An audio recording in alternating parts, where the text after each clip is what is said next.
Hello bachcho, let's see the question, and the question says that in how many ways 5 children be arranged in a line such that two of them, Ram and Shyam, are always together. So now सबसे पहले हम हमारा यहाँ पे की concept लिखेंगे जो यहाँ पे यूज होगा, और यहाँ पे जो की कॉन्सेप्ट यूज होगा वो है परम्यूटेशन का। परम्यूटेशन, ना ये परम्यूटेशन क्या है, तो ये एक टेक्निक है, तो लिखेंगे it is a technique to find number of different arrangements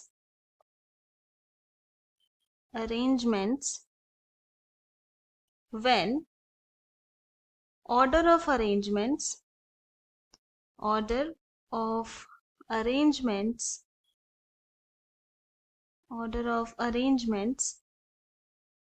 matters। और ये परम्यूटेशन जो है हम लोग कैलकुलेट कर सकते हैं with the help of formula NPR equal to n factorial divided by n minus r factorial. Now हमारे पास क्या गिवन है कि नंबर ऑफ चिल्ड्रन कितने हैं, 5 है, तो यहाँ लिखेंगे number of children is equal to 5। और यहाँ पे ये कंडीशन गिवन है कि राम और श्याम हमेशा एक साथ रहेंगे, और 5 चिल्ड्रन को हम लोग को कितने नंबर ऑफ वे से अरेंज करना है हमें ये बताना है।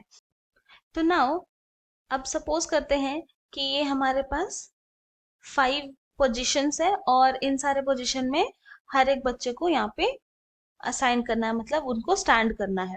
तो ये भी कंडीशन गिवन है कि राम और श्याम हमेशा साथ में रहेंगे, तो ये राम है और ये श्याम है, ये हमेशा साथ में रहेंगे। नाउ हम लोग क्या अज्यूम कर लेंगे कि अगर ये हमेशा साथ में रहेंगे तो इनको एक मान लेंगे, तो let Ram and Shyam be 1, मतलब एक है। तो अब हमारे पास क्या है पोजीशन 1 2 3 एंड 4, क्योंकि राम और श्याम हमेशा एक साथ ही रहेंगे। तो टोटल हमारे पास है यहाँ 1 2 3 एंड 4 पोजीशंस। तो यहाँ लिखेंगे number of ways 4 children can be arranged is equal to क्या हो जाएगा 4p4। 4p4 क्यों, क्योंकि 4 चिल्ड्रन है और 4 पोजीशंस है, इसीलिए 4p4। ना अब यहाँ पे परम्यूटेशन का फॉर्मूला लगाएंगे तो ये हो जाएगा 4 factorial divided by 4 minus 4 factorial. So this is equal to 4 factorial divided by 4 minus 4 तो 0 हो गया, यानी कि ये 0 फैक्टोरियल। और हम जानते हैं कि since 0 factorial is equal to होता है 1, तो ये हो जाएगा equal to 4 factorial divided by 1। Now 4 factorial को लिख सकते हैं ना, 4 multiplied by 3 multiplied by 2 multiplied by 1, so this is equal to हो जाएगा 24 वेज से हम लोग 4 चिल्ड्रन को 4 पोजीशंस में स्टैंड करा सकते हैं। अब क्या करेंगे, अब यहाँ पर ये भी तो कंडीशन है ना कि या तो ये राम और श्याम ऐसे हो, और या फिर श्याम और राम खड़े हो, इस तरह से भी हो सकता है। मतलब हमारे पास 2 वेज है इन दोनों को स्टैंड कराने के लिए। तो अब हम लोग फाइंड आउट करेंगे number of veg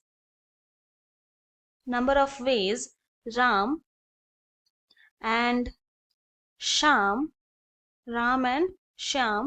can be arranged is equal to हो जाएगा 2p2। यहाँ पे 2p2 क्यों, क्योंकि 2 पोजीशन है और राम और श्याम भी 2 लोग हैं, इसीलिए 2p2। और यहाँ पे हो जाएगा 2 factorial divided by 2 minus 2 factorial, so this is equal to 2 factorial divided by 0 factorial. Now this is equal to 2 factorial हो गया 2 multiplied by 1 divided by 0 factorial 1 हो गया, so this is equal to 2 आ गया। अब टोटल नंबर ऑफ वेज क्या हो जाएगा, टोटल नंबर ऑफ वेज होगा 24 multiplied by 2 which is equal to 48 veg.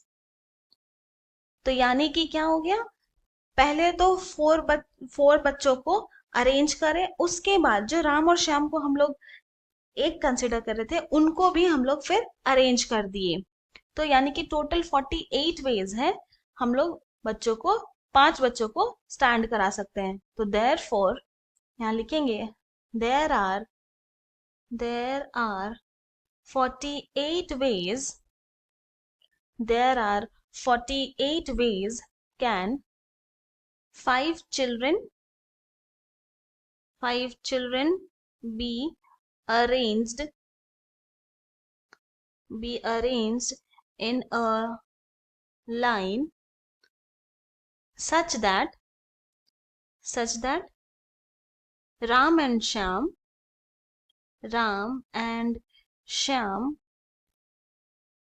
always be together, always together। और यही हमारा required solution है। I hope you have understood it well. Thank you and best of luck.